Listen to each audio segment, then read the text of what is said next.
പത്തനംതിട്ട സീരിയലിന്റെ പുതിയൊരു വിശേഷങ്ങളിലേക്ക് എല്ലാവർക്കും സ്വാഗതം.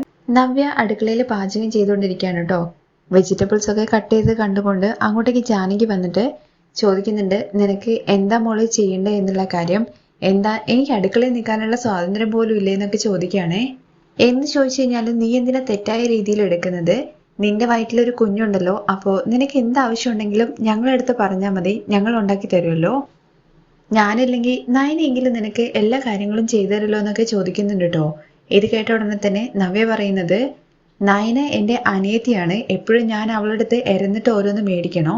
എന്തായാലും എൻ്റെ വല്ലാത്തൊരു തലവരെയാണെന്നൊക്കെ നവ്യ പറയുന്ന സമയത്ത് ജാനകി പറയുന്നുണ്ട്, നിങ്ങൾ ചേച്ചിയും അനിയത്തിയൊക്കെ അങ്ങ് നിങ്ങളുടെ വീട്ടിലാണ്, ഇവിടെ നയനയാണ് മൂത്ത മരുമകള്, അതുകൊണ്ട് തന്നെ അവൾ പറയുന്ന കാര്യങ്ങൾ ഇവിടെ എല്ലാവരും കേൾക്കണം. പിന്നെ അവളോട് നീ മര്യാദ കാണിക്കുകയും വേണമെന്ന് പറഞ്ഞുകൊണ്ട് ജാനകി അവിടുന്ന് പോവുകയാണ് കേട്ടോ ചെയ്യുന്നത്. ഇവരുടെ ഈ സംസാരമാണെന്നുണ്ടെങ്കിൽ ജലജ അവിടുന്ന് കേൾക്കുന്നുണ്ട് കേട്ടോ.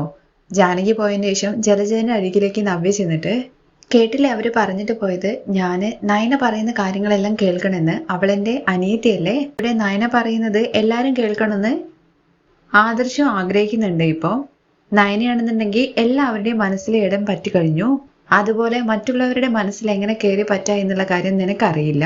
വെറുതെ നിന്നിട്ട് കംപ്ലൈന്റ് പറയാതെ അവളെ എങ്ങനെ അടിച്ചു താഴ്ത്താം എന്നുള്ള കാര്യത്തെക്കുറിച്ചാണ് നീ ചിന്തിക്കേണ്ടത് എന്ന് പറഞ്ഞുകൊണ്ട് ജലജ അവിടുന്ന് പോവാണ്. തുടർന്ന് നയനിക്കാണെന്നുണ്ടെങ്കിൽ കാറ് പഠിക്കണം എന്നുള്ള ഒരു ആഗ്രഹം ഉണ്ട് കേട്ടോ. ആദർശിനെ അന്ന് ബൈക്കിലിരുത്തി കൊണ്ടുപോയത് റിസ്ക് ആണ്. ഇതുപോലെ ഇനി എന്തെങ്കിലും ആവശ്യം വന്നു കഴിഞ്ഞാൽ സുഖമായിട്ട് കാർ ഓടിച്ചിട്ട് പോകാലോ എന്നൊക്കെ പറയുമ്പോൾ നമ്മുടെ അനി പറയുന്നുണ്ട്, ഡ്രൈവിംഗ് സ്കൂളിലൊന്നും പോകേണ്ട ഒരു കാര്യമില്ല, കാറ് ഞാൻ പഠിപ്പിച്ചു തരാം എന്ന് പറഞ്ഞുകൊണ്ട് വലിയ കാര്യത്തിൽ നയനയും കൂട്ടിയിട്ട് കാറ് പഠിപ്പിക്കാൻ വേണ്ടി ചെല്ലുകയാണ് കേട്ടോ ചെയ്യുന്നത്. എന്നിട്ട് കീ ഇടാൻ വേണ്ടി പറയണം. അത് കഴിഞ്ഞ് ക്ലച്ച് ചവിട്ടിയിട്ട് സ്റ്റാർട്ടാക്കാൻ വേണ്ടി പറയുന്നുണ്ട്. ആ സമയത്ത് നയനയാണെങ്കിൽ കണ്ണടച്ചു വെക്കുകയാണ് കേട്ടോ. ചേച്ചി കണ്ണ് തുറന്ന് വെക്ക്, അല്ലെങ്കിൽ ആക്സിഡന്റ് ഉണ്ടാവുന്നത് കണ്ണ് തുറന്നിട്ടുള്ള ആൾക്കാർ വരെ ഓടിച്ചിട്ടാണ്, അതിൻ്റെ ഇടയ്ക്ക് കണ്ണടച്ചും കൂടി ചെയ്താൽ എന്ത് ചെയ്യുന്നുള്ള കാര്യം ചോദിക്കുമ്പോൾ നയന പറയുന്നുണ്ട്, ഞാൻ ആദ്യമായിട്ടല്ലേ കാർ എടുക്കുന്നത്, അതുകൊണ്ട് തന്നെ എനിക്ക് പേടിയുണ്ട് എന്ന് പറയണേ, പക്ഷെ കണ്ണ് തുറന്ന് ഓടിക്കാൻ വേണ്ടി പറയാണ് അനി. എന്തായാലും ഇനി ഓട്ട എന്ന് നയന പറയുന്നുണ്ട്. അങ്ങനെയാണെന്നുണ്ടെങ്കിൽ ഫസ്റ്റ് ഗിയറിൽ ഇട്ടിട്ട് ക്ലച്ച് മെല്ലെ റിലീസ് ചെയ്യാൻ വേണ്ടി പറയാണ്. അതുപോലെ ചെയ്തിട്ട് നൈസായിട്ട് ചെറുതായിട്ടൊന്ന് മൂവ് ചെയ്യുന്നുണ്ട് കേട്ടോ. അപ്പൊ തന്നെ നയനയ്ക്ക് ഭയങ്കര സന്തോഷമാണ്, എനിക്ക് പഠിക്കാൻ പറ്റുമെന്നുള്ളൊരു വിശ്വാസമൊക്കെ തോന്നുന്നുണ്ട് കേട്ടോ. അങ്ങനെ പതിയെ പതിയെ ഇങ്ങനെ ഓടിച്ചു പോവുന്നുണ്ട് കേട്ടോ.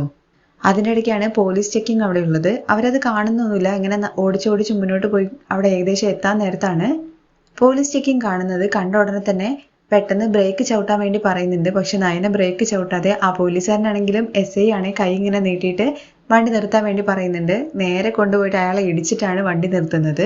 ചേച്ചി എന്ത് പണിയാ ചെയ്തത്? അയാളുടെ നെഞ്ചത്ത് കൊണ്ടുപോയിട്ടാണോ ചവിട്ടുന്നത്? ഞാനാണെന്നുണ്ടെങ്കിൽ ഈ സമയത്ത് ലൈസൻസ് കൊടുത്തില്ല, ആകെ മൊത്തം പ്രശ്നമാവെന്ന് പറയാണേ. അങ്ങനെ രണ്ടുപേരും കൂടി പുറത്തേക്ക് ഇറങ്ങി വരുമ്പോൾ അയാൾക്കാണെങ്കിൽ വണ്ടി തട്ടിയതിന്റെ വേദന സഹിക്കാൻ വയ്യുന്നില്ല. എന്നെ എത്രയും പെട്ടെന്ന് തന്നെ ഹോസ്പിറ്റലിൽ കൊണ്ടുപോകും, ഇവർ രണ്ടുപേരെയും പോലീസ് സ്റ്റേഷനിൽ അറസ്റ്റ് ചെയ്ത് കൊണ്ടുപോകാൻ വേണ്ടിയിട്ട് പോലീസിന്റെ അടുത്ത് പറയുന്നുണ്ട് കേട്ടോ. അങ്ങനെ SIനെയും കൊണ്ടിട്ട് അവർ പോവാണ്. അത് കഴിഞ്ഞിട്ട് ഇതിപ്പോ വലിയ പ്രശ്നമാവും, നമ്മൾ ജയിലിലൊക്കെ കിടക്കേണ്ടി വരും എന്നൊക്കെ പറയുമ്പോൾ, ചേച്ചി ഓരോന്ന് ചെയ്തു വെച്ചതുകൊണ്ടല്ലേ എന്റെ ലൈസൻസ് വരെ കട്ടാവാനുള്ള സാധ്യത ഉണ്ടെന്നൊക്കെ പറയുമ്പോൾ, അതിന് ഞാൻ എന്ത് ചെയ്തു എന്ന് ചോദിക്കുകയാണേ.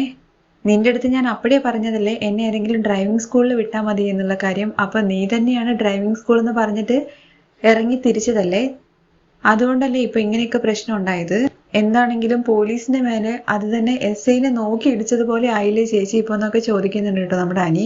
ഇനിയിപ്പോ എന്താ ചെയ്യേണ്ടതെന്ന് അറിയാത്ത അവസ്ഥയിൽ നിൽക്കണം രണ്ടുപേരും. അത് കഴിഞ്ഞ് ആദർശാണെങ്കിൽ ഓഫീസിലെത്തുകയാണ്. പവിത്രയുടെ അടുത്ത് ഉള്ളിലേക്ക് വരാൻ വേണ്ടി പറയുന്നുണ്ട്. പുതിയൊരു ക്ലയൻസ് ഡിസൈൻസിന് വേണ്ടിയിട്ട് വെയിറ്റ് ചെയ്യാണ് കേട്ടോ. പവിത്ര ആണെങ്കിൽ ഡിസൈൻ കൊണ്ടുപോയി കൊടുക്കുന്ന സമയത്ത് ആദർശ് ചോദിക്കുന്നുണ്ട് കേട്ടോ, അന്ന് പവിത്ര തന്നെയാണോ ആ വർക്ക് ചെയ്തത് എന്നുള്ള കാര്യത്തെക്കുറിച്ച്. ആ സമയത്ത് പവിത്ര മനസ്സിലിങ്ങനെ വിചാരിക്കുന്നുണ്ട്, സാർ അത് കൃത്യമായിട്ട് കണ്ടുപിടിച്ചു എന്നാണല്ലോ തോന്നുന്നത് എന്നുള്ള കാര്യം. ആദ്യം നല്ലത് ചെയ്യാം, വീണ്ടും പഴയതുപോലെ ചെയ്തത് ചെയ്യാം, അതൊന്നും ശരിയാവില്ല. ക്ലയൻസ് വെയിറ്റ് ചെയ്യാണ്. ഇനിയിപ്പോൾ ഔട്ട്സോഴ്സ് ചെയ്ത് ഏത് റിസോഴ്സിനെ ഡിപ്പെൻഡ് ചെയ്തിട്ടാണെന്നുണ്ടെങ്കിൽ പോലും എത്രയും വേഗം തന്നെ നല്ല ഡിസൈൻസ് തയ്യാറാക്കണം എന്ന് പറഞ്ഞിട്ട് പവിത്ര അവിടുന്ന് പറഞ്ഞു വിടാണ് കേട്ടോ. തുടർന്ന് ആദർശിന്റെ ഫോണിലേക്ക് SI വിളിക്കുകയാണ് കേട്ടോ. എന്നിട്ട് സ്റ്റേഷനിലേക്ക് വരാൻ വേണ്ടി പറയുന്ന സമയത്ത്, എന്തിനാ സാർ വരുന്നത്? ഞാൻ ഇപ്പോൾ ഓഫീസിൽ എത്തിയതേ ഉള്ളൂ, അത് മാത്രമല്ല എൻ്റെ ക്ലയൻസിന്റെ മീറ്റിംഗ് ഒക്കെ വെയിറ്റ് ചെയ്യണമെന്നൊക്കെ പറയാണ് കേട്ടോ. ആ സമയത്താണ് നിങ്ങളുടെ ഭാര്യ നയനയും അതുപോലെ നിങ്ങളുടെ അനിയയും ഇവിടെ പോലീസ് അറസ്റ്റ് ചെയ്ത് വെച്ചിട്ടുണ്ടെന്ന് പറയുകയാണേ. ഇനി നിങ്ങൾക്ക് പെട്ടെന്ന് തന്നെ വരാലോ എന്ന് പറയുമ്പോൾ, സാർ ഞാൻ പെട്ടെന്ന് തന്നെ വരാം എന്ന് പറഞ്ഞിട്ട് ആദർശ് ഫോൺ വെക്കുകയാണേ. തുടർന്ന് കാണിക്കുന്ന വീട്ടിലാണെന്നുണ്ടെങ്കിൽ ദേവയാനിയും ജാനകിയും അതുപോലെ മുത്തശ്ശിയും കൂടി ഇരുന്നിട്ട് ടി വി കണ്ടുകൊണ്ടിരിക്കുകയാണ്.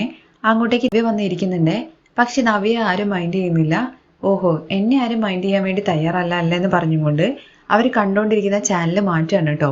ആ സമയത്ത് ദേവയാനിയും ജാനകിയും ഒക്കെ നവ്യ ഇങ്ങനെ ശ്രദ്ധിക്കുന്നുണ്ട്. അത് കഴിഞ്ഞ് മുത്തശ്ശി ചോദിക്കുന്നുണ്ട്, ഞങ്ങളിവിടെ മോളെ ഒരു കാര്യം കണ്ടുകൊണ്ടിരിക്കില്ലേ, അതിനിടയ്ക്ക് നീ ചാനൽ മാറ്റിയത് ശരിയായില്ല എന്ന് പറയുമ്പോൾ തുടർന്ന് ദേവയാനി പറയുന്നുണ്ട് കേട്ടോ, ഇവളുടെ സ്വഭാവം കണ്ടാൽ തന്നെ അറിയില്ലേ, ഇവൾക്ക് ഒന്നിലും ഉറച്ചു നിൽക്കാൻ വേണ്ടി കഴിയില്ല, അതുകൊണ്ടാണ് ഇങ്ങനെ മാറ്റിക്കൊണ്ടിരിക്കുന്നത് എന്നുള്ള കാര്യം. ഓ, അങ്ങനെയാണെങ്കിൽ നിങ്ങൾ അങ്ങനെ തന്നെ വെച്ചോ എന്ന് പറയണം കേട്ടോ നവ്യ. തുടർന്ന് ജാനകി ചോദിക്കുന്നുണ്ട്, എന്താ നവ്യ നിന്റെ പ്രശ്നം, എന്താന്ന് വെച്ച കാര്യം പറ, എന്നാലല്ലേ ഞങ്ങൾക്ക് മനസ്സിലാവുള്ളൂ എന്ന് ചോദിക്കുമ്പോൾ എന്റെ പ്രശ്നം മറ്റൊന്നുമല്ല, അഭി എന്നെ ശരിക്കും നോക്കുന്നില്ല, അത് തന്നെയാണ് എന്റെ പ്രശ്നം. അപ്പോഴേക്കും അങ്ങോട്ടേക്ക് ജലജയും അതുപോലെ അഭിയും കൂടി വരുന്നുണ്ട് കേട്ടോ. എന്നിട്ട് ജലജ ചോദിക്കുന്നുണ്ട്, എന്താ ഇപ്പൊ നിന്നെ നോക്കുന്നതൊന്നും പോരെ, ഇനി സിംഹാസനം എന്തെങ്കിലും ഉണ്ടാക്കിയിട്ട് നിന്നെ അതിൻ്റെ ഉള്ളിൽ കൊണ്ട് ഇരുത്തണമെന്ന് ചോദിക്കുകയാണേ. അങ്ങനെ എന്നെ സിംഹാസനത്തിലൊന്നും കൊണ്ട് ഇരുത്തണ്ട എന്ന് പറയണം കേട്ടോ. തുടർന്ന് പറയുന്നുണ്ട്, ഇപ്പൊ നമ്മുടെ തമ്മിലുള്ള പ്രശ്നം നീ എന്തിനാ ഇവിടെ ചർച്ച ചെയ്യുന്നത് എന്നുള്ള കാര്യത്തെക്കുറിച്ച്. ഇത് കേട്ട മുത്തശ്ശി, നീ ചൂടാവണ്ട, അവൾക്ക് പറയാനുള്ള എന്താന്ന് വെച്ചാൽ പറയട്ടെ. മോളെ നീ പറ, എന്താ നിന്റെ പ്രശ്നം എന്ന് മുത്തശ്ശി നവ്യയുടെ അടുത്ത് ചോദിക്കുകയാണേ. മുത്തശ്ശി, എൻ്റെ കല്യാണം ഒരുപാട് ഗ്രാൻഡായിട്ടൊക്കെ നടത്തുന്നതാണ് ഇവൻ എൻ്റെ അടുത്ത് കല്യാണത്തിന് മുമ്പ് പറഞ്ഞത്. അങ്ങനെയൊന്നും നടന്നില്ല. അത് മാത്രമല്ല റിസപ്ഷനും നന്നായിട്ട് നടക്കുന്നൊക്കെ പറഞ്ഞ് അതും നടന്നില്ല. എല്ലാം ചെറിയ രീതിയിലാണ് നടന്നത്. എന്നാൽ ഇപ്പോൾ ഒരു ഹണിമൂൺ പോവാന്ന് വെച്ച് കഴിഞ്ഞാൽ അതിനും അവന് പറ്റില്ല എന്ന് പറയുന്ന സമയത്ത് മുത്തശ്ശി പറയുന്നുണ്ട് കേട്ടോ, മോളെ നിന്റെ വയറ്റിൽ ഇപ്പോൾ ഒരു കുഞ്ഞുണ്ട്, അതുകൊണ്ട് തന്നെ കുഞ്ഞ് നന്നായി നല്ല സുഖത്തോട് കൂടിയിട്ട് പുറത്തോട്ട് വന്നു കഴിഞ്ഞാൽ നിന്നെ ഞാൻ ഹണിമൂണിന് വിടാം എന്നുള്ള കാര്യത്തെക്കുറിച്ച്. ഇത് കേൾക്കുമ്പോൾ നവ്യയ്ക്ക് അത്ര ഇഷ്ടപ്പെടുന്നൊന്നുമില്ല കേട്ടോ. അങ്ങനെ നടക്കില്ല എന്നുള്ള കാര്യം മനസ്സിലാക്കിക്കൊണ്ട് നവ്യ അവിടെ നിന്ന് പോവുക ചെയ്യുന്നത്. എല്ലാ ഹണിമൂണും ഒക്കെ ആഘോഷിച്ചിട്ടാണ് രണ്ടും കൂടി കല്യാണം കഴിച്ചത്. എന്നിട്ട് എല്ലാം നിന്റെ കുഴപ്പം കൊണ്ടാണടാ. ഇങ്ങനത്തെ താഴ്ന്ന കുടുംബത്തിലെ ജാതികളെ കെട്ടിക്കഴിഞ്ഞു കഴിഞ്ഞാൽ ഇതാണ് അവസ്ഥ എന്നൊക്കെ പറഞ്ഞിട്ട് ജലജ അവിടുന്ന് കലിതുള്ളി പോവുകയാണ് കേട്ടോ ചെയ്യുന്നത്. ഇതെല്ലാം നവ്യ മറിഞ്ഞെന്ന് കേൾക്കുന്നുണ്ട് കേട്ടോ. എന്തായാലും ഞാൻ വിചാരിച്ച കാര്യമൊന്നും നടന്നില്ല, എല്ലാം കൊളായി എന്നുള്ള കാര്യം കൂടി മനസ്സിൽ വിചാരിക്കുകയാണ് നവ്യ. അത് കഴിഞ്ഞ് നമ്മുടെ ആദർശാണെന്നുണ്ടെങ്കിൽ നയനെയും അതുപോലെ അനിയെയും പോലീസ് അറസ്റ്റ് ചെയ്തു എന്നുള്ള കാര്യം മനസ്സിലാക്കിക്കൊണ്ട് ഓടിപ്പാഞ്ഞ് എത്തുന്നുണ്ട് കേട്ടോ. വരുമ്പോൾ കാണുന്ന സീൻ എന്താന്ന് വെച്ച് കഴിഞ്ഞാൽ അവിടെ നയന പെണ്ണുങ്ങൾ മാത്രം നിൽക്കുന്ന പോലീസുകാരുടെ ഇടയിൽ നിന്നിട്ട് പറയുന്നുണ്ട് ദോശ തൊടുന്നതിനെയും അതിനെക്കുറിച്ചൊക്കെ നല്ല വ്യക്തമായിട്ടുള്ള ക്ലാസ് ഒക്കെ എടുത്തു കൊടുക്കുകയാണ് കേട്ടോ. അപ്പുറത്ത് കുറച്ച് പോലീസുകാർ മാറി നിന്നുകൊണ്ട് അവിടെ നടുക്ക് നിന്നുകൊണ്ട് അനി കവിതകളെ കുറിച്ചിട്ടാണെങ്കിൽ പോലീസുകാർക്ക് ഒരു ക്ലാസ് നടത്തിക്കൊണ്ടിരിക്കുകയാണ്. അങ്ങനെ അവരുടെ സംസാരങ്ങൾക്കിടയിലാണ് നയന കാണുന്നത് ആദർശ് വന്ന് നിൽക്കുന്നത്. പെട്ടെന്ന് തന്നെ ആദർശിന്റെ അരികിലേക്ക് ചെല്ലുകയാണ് കേട്ടോ. എന്താ ഇവിടെ നടക്കുന്നത്, നിങ്ങളെ രണ്ടുപേരെയും പോലീസ് അറസ്റ്റ് ചെയ്തു എന്ന് പറഞ്ഞിട്ട് എന്നെ ആരോ വിളിച്ചു. വന്ന് നോക്കുമ്പോഴാണെങ്കിൽ ഒരാൾ കുക്കിങ്ങിനെ കുറിച്ച് ക്ലാസ് എടുത്തുകൊണ്ടിരിക്കുന്നു, മറ്റേ സ്ഥലത്താണെങ്കിൽ മ്യൂസിക് റൺ ചെയ്തുകൊണ്ടിരിക്കുന്നു. ആ സമയത്ത് ഒരു പോലീസുകാരൻ പറയുന്നുണ്ട് കേട്ടോ, സാറിനെ വിളിച്ചത് SI സാർ ആയിരിക്കും, സാർ ഉള്ളിലുണ്ട്, ചെന്ന് കണ്ടോളൂ എന്ന്. അത് മാത്രമല്ല അങ്ങനെ പണമൊന്നും വാങ്ങിയിട്ട് ഒഴിവാക്കി വിടുന്ന ആളല്ല, ഭയങ്കര സ്ട്രിക്റ്റ് ആണെന്നൊക്കെ പറയണേ. അങ്ങനെ ആദർശാണെങ്കിൽ കമ്മീഷണറെ ഫോണിൽ വിളിച്ചും കൊണ്ടാണ് ഉള്ളിലേക്ക് കയറി ചെല്ലുന്നത്. അങ്ങനെ ഇവരെ വിടാൻ വേണ്ടിയിട്ട് കയറി ചെന്നിട്ട് സാർ എൻ്റെ ഒരു ഫ്രണ്ടിന് സാറിനോട് സംസാരിക്കണം എന്ന് പറയുന്നുണ്ട്. അങ്ങനെ ആര് പറഞ്ഞു കഴിഞ്ഞാലും ഞാൻ കേൾക്കില്ല, ഞാൻ ഭയങ്കര സ്ട്രിക്റ്റ് ആണെന്ന് പറയണേ. സാർ എൻ്റെ ഫ്രണ്ട് ആരെന്ന് കേട്ടാൽ സാർ ഞെട്ടെന്ന് പറയുമ്പോൾ ആരാന്ന് ചോദിക്കുന്നുണ്ട്.